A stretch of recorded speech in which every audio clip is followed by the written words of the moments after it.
back, YouTube. It's still hot. 100 and, I don't know, over 100, 110, 108, 106. This is crazy. I do think that I've been able to tell the difference on days it's like 106 versus 110. It's like, oh, it feels a little cooler today. That is crazy. I used to think that there was no difference once it got over 95 or even in 100, everything feels the same. But the days it was like 95 was the high, everyone was like outside, felt cool, and everybody was doing stuff. That's not the way it should be. So it's hot, it's still dry. There's some stuff happening in the Gulf. Maybe we'll get some rain from that. Otherwise, there's like nothing in the forecast. So I'm out here looking at this where I sprayed some of this volunteer cotton in the wheat ground. I sprayed that chemical late in the day because it worked. It's a light activated chemical, so later in the day it gives it all night to kind of hopefully translocate through the plant, and then once the sunlight hits it in the next day, hopefully it'll get a better, not a kill, just hit all those leaves. Well, I'm a little disappointed in the results, so let me show you. So it's definitely been damaged. Got some that are just crispy, and then some of this feels totally fine. Some of that looks totally fine. So I don't know. Some of this grass, it's just so dry. Nothing's really affected that much. This is one of the grasses that we can't kill. There's like hardly any roots in the ground. I don't know how it's surviving, but we got it. So the whole point of spraying this cotton, it was to keep it from going to seed, so I wouldn't have a volunteer cotton problem later. Worse than I do right now, because if all that goes to seed, then there'll be even more. So I got a picture sent out to Samuel and see, did I accomplish anything? Am I wasting my time? Because I have some more that I was going to spray, but I don't want to waste the time, the chemical, the money, if that's just gonna, I know it's gonna green back out. That's part of it. But is it gonna be slowed enough where it can't produce fruit that's viable? So we'll find out. Okay, out of another field. Cotton looks fairly good here. See if I can find any fruit. There's a bowl. I don't know, it's all just tired, but this looks okay. Here's what I'm dealing with. I plowed this, but this stuff right next to the row, this was little, and the sweeps couldn't get to it. And so if you just look around, I've got some of these devil's claws. Okay, I don't want to touch it. See that right there? There's a seed pod, and those just kind of open up. They just not explode, but they just open up and drop other seeds. And these things seem to be pretty healthy. So I'm gonna hose some of them out. I'm just gonna walk around and see how bad they are, if I need to come out here with a four-wheeler to get them. There's that nasty orange root. Normally they're more claw-like, hence the name Devil's Claw. Man, they're just, if a picture could tell you how sticky that was. Nasty. Smells bad too. Came out here to another field. This is over by the barn. You can see the barn back behind me. This area right here is gotten really silty because all the water and the ditch is almost gone on this county road back here. And so the water, we tried to build up a berm last year with some guys that were doing some dirt work around the area, and it just broke in. And so I'm getting lots of weeds that came in with it. So really, we do a pretty good job keeping the weeds, and Dad's done a really good job keeping the weeds out of the field. But when the water moves them in, because it breaks into the field, we just get all the weeds from the ditch and everybody else upstream from us. So that's fun. And so I hadn't been out here in a while. I knew there was a bunch in the row. Like, you see those devil's claws back there behind me? That right there, just some grass, some careless weeds. Here's careless weed. So another one over there. Fun stuff. So hoe, Steel still works on all these weeds. Plowing, it's not what people want to do. Hoeing's definitely not what people want to do, but it's effective. So, I don't know. Just heard back from Samuel about the spray on the volunteer cotton. He said, yeah, you're wasting your time. So, got to figure out what's going on there. Chemicals are great if they work. When they don't, it's frustrating because you spend a lot of money and you go over everything, because you go over everything before the chemical starts working normally. And so you don't know your results until really you've spent the money on everything.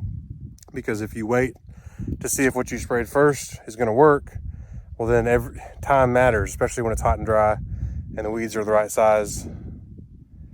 I don't know.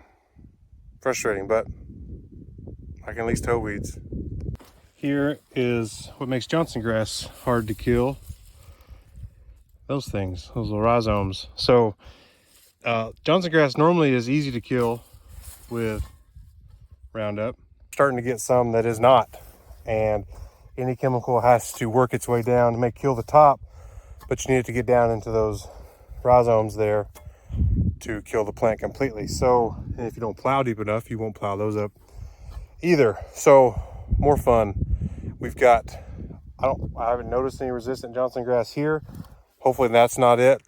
But over where the volunteer cotton was the worst, in that waterway, we're getting a bunch again from all the water from everyone and everywhere around. We're getting lots of resistant Johnson grass there. So more fun. All right, I'm back from lunch. It was really hot this morning. I had to change clothes because I was completely wet. I thought, oh, it'll dry off. It wasn't drying off. It was just really hot. So I'm back. It's still hot. I'm gonna sit in the skid steer with the air conditioner and do some things. I'm gonna go down to the old house. There's some things over there I'm gonna try to do. So I brought Emily and the kids out a couple weeks ago, and they helped me pick up some piles of, when we buried this house, they did a good job. There's some stuff that didn't get buried, or kind of worked itself up after some of the rain. And so I eventually want to plow through all this, disc all this, and get level and farm through it. But we came out and we picked some stuff up, and it was hot, and everybody lost interest quickly, but we did get some done. So things like some concrete and bricks, and then some more of that over there, concrete, metal, wood, all kind of scattered throughout the deal. Obviously that over there we've got to take to the scrap yard, but I'm going to try to pick up some of these piles and get rid of them. So I got a load, but the problem is I really need to have someone driving and someone throwing stuff in, and I don't have an interest in being the person outside, nor does anybody else that I know or love that would want to do that. So I got this load, I'll dump it, and then I'm going to do something else. This is like our train station. All right, next thing, there was an old windmill here long ago. Now there's a well my parents used to water their grass. And so I think this is all loose. I'm just gonna kind of scoop it up and move it. And then I'm going to another thing down there, a tree that's actually in the ground. I'm gonna try to push over. So I'll come back for this on my way out.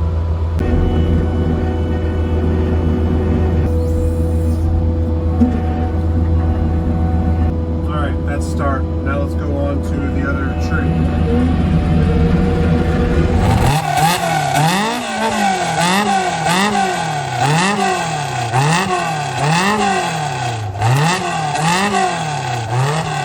Alright, I have no idea how this is going to go, so let's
goes down. It's a lot bigger. It's pushed over. We just need to get a trailer out there and cut it up.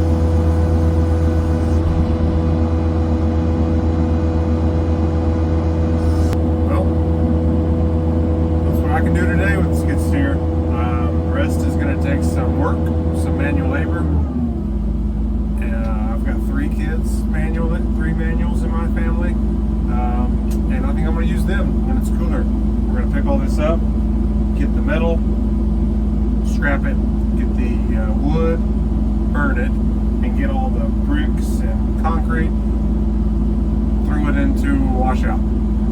And we'll have to go down there and get those two bigger trees with a trailer and a chainsaw, probably. I can use them for that too. And then close to be able to work through the, hopefully then can plow through this field. So we'll see. Thanks for watching. If you're gonna farm it.